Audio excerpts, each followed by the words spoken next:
Olá, nessa aula nós vamos falar da idade de aposentadoria programada. Bem, chamamos simplesmente a aposentadoria que é programada, seja ela por tempo, por idade, né? A gente tem aqui a figura de tempo de contribuição antes do tempo de serviço. E para se aposentar por esse tipo de aposentadoria, é necessário satisfazer alguns critérios de elegibilidade, que em geral estão vinculados à idade e a algum tempo de contribuição, mas podem ter aí mais alguns fatores que determinem esses critérios de elegibilidade. A idade em que as pessoas têm se aposentado, ela tem mudado muito no decorrer do tempo.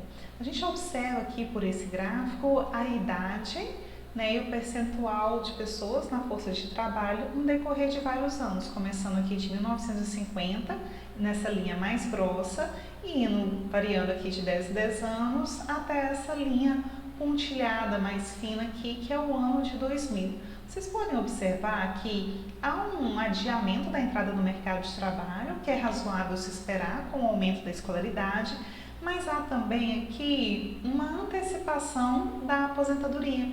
Por que isso se dá? Bem, a gente observa isso por conta da amplificação dos benefícios de aposentadoria, né? Em um momento em que as pessoas não têm a opção de se aposentarem e ter uma renda, elas têm que continuar trabalhando para ter uma renda, mas pessoas continuam no mercado de trabalho, como acontecia aqui nessa situação em 1950. À medida que há maior universalização dos benefícios de aposentadoria, do acesso aos benefícios previdenciários, as pessoas podem se aposentar antes e elas se aposentam. Se elas podem se aposentar antes, muitas se aposentam e a gente tem aqui uma diminuição da idade em que as pessoas se aposentam, né? Com a diminuição da força de trabalho nas idades mais avançadas.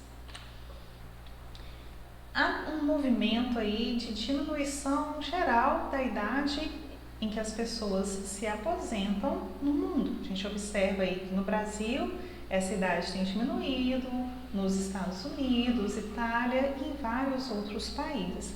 Isso se dá, como foi apresentado, né, muitas vezes pelo acesso à possibilidade de aposentadoria, além de mudanças na legislação. Mas por que seria importante estimar essa idade de aposentadoria? Bem, ela determina quando haverá a conversão de contribuição em benefícios, quando o indivíduo deixa de contribuir e passa a receber benefícios. Ela também é fundamental, principalmente quando o plano não fixa a idade mínima para a elegibilidade e pode haver aí variações ou até mais de uma possibilidade de tipo de aposentadoria e o indivíduo pode escolher entre eles. Então a gente tem que assumir aí qual será o formato, qual seria a função que define a decisão dos indivíduos. Tanto para planos de benefício definido quanto para planos de contribuição definida, a idade presumida de aposentadoria é fundamental para a projeção do fluxo de caixa e para a estimação também dos valores de contribuição ou dos valores de benefício. Mas elegibilidade não significa decisão. Os indivíduos podem se aposentar a partir do momento em que preenchem alguns critérios de elegibilidade, mas eles não são obrigados a se aposentarem. Isso deve ser uma decisão, então os indivíduos devem decidir se aposentar. E existem alguns fatores que afetam essa decisão. Por exemplo, fatores ambientais e sociais tendem a adiar a aposentadoria. Pessoas que são bem envolvidas com o seu trabalho, as pessoas que se realizam no seu trabalho, que estão motivadas naquele trabalho, que têm controle sobre o próprio trabalho, que têm carga horária flexível, porque essas pessoas querem continuar trabalhando. As pessoas que não têm expectativa de desenvolver os trabalhos remunerados ou voluntários, elas também adiam, permanecendo no trabalho inicial. Em contrapartida, as pessoas que têm essas expectativas tendem a se aposentar logo que elegíveis.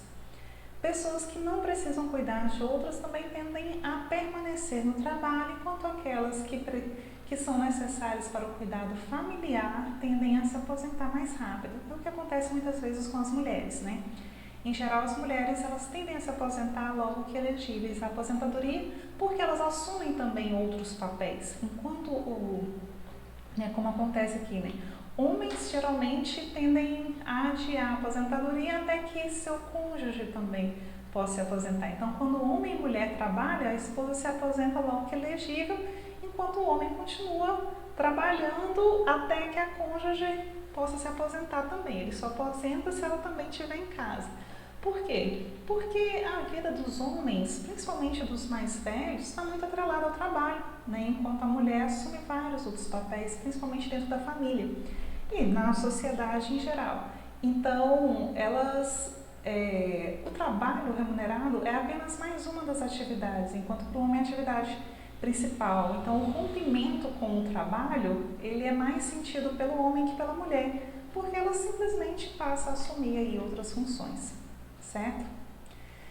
Outros fatores que também afetam a decisão de aposentadoria é a região onde os indivíduos vivem, porque está relacionado também a aspectos culturais, a escolaridade, a renda, o sexo, como a gente disse, homens e mulheres tomam decisões muito diferentes.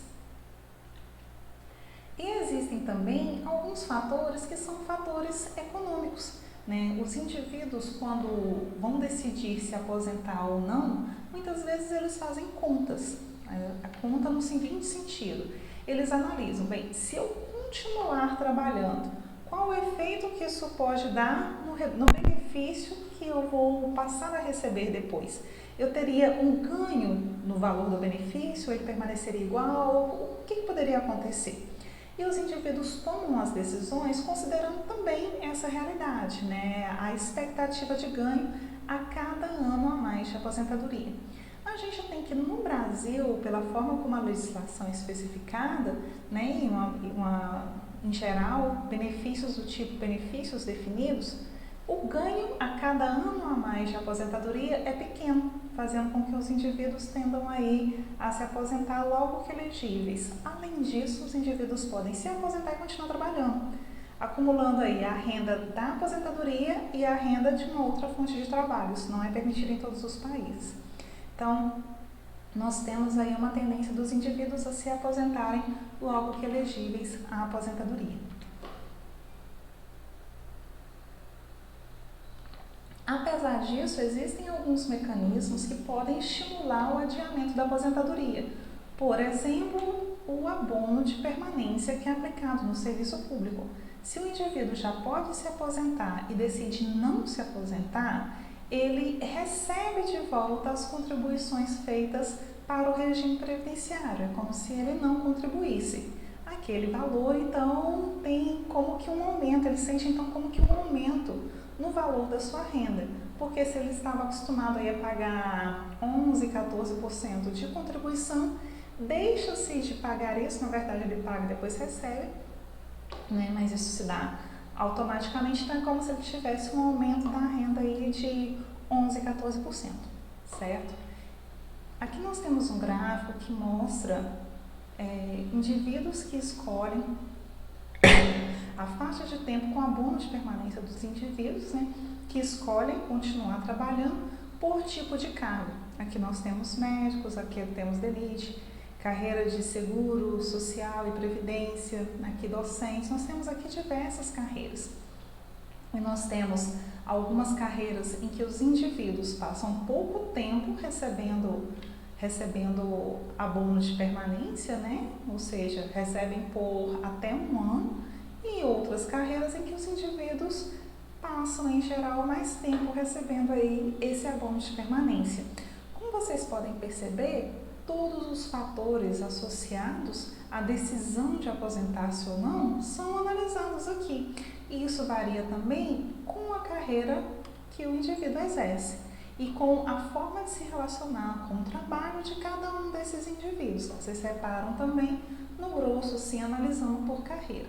Então, as decisões elas são diferentes e a gente deve considerar essas decisões essas decisões que são diferentes para as populações diferentes na hora de fazer os nossos cálculos atuariais. Nós temos aqui para um RPPS da Paraíba o tempo de postergação da aposentadoria que foi observado. Reparem aqui que há uma postergação, mas que ela em geral acontece por um prazo aí de até 2 anos. Né? Poucos indivíduos postergam por muitos anos a aposentadoria. E o que acontece quando muda a regra de elegibilidade ao benefício de aposentadoria? Aqui eu vou fazer algumas perguntinhas para vocês pensarem, ok?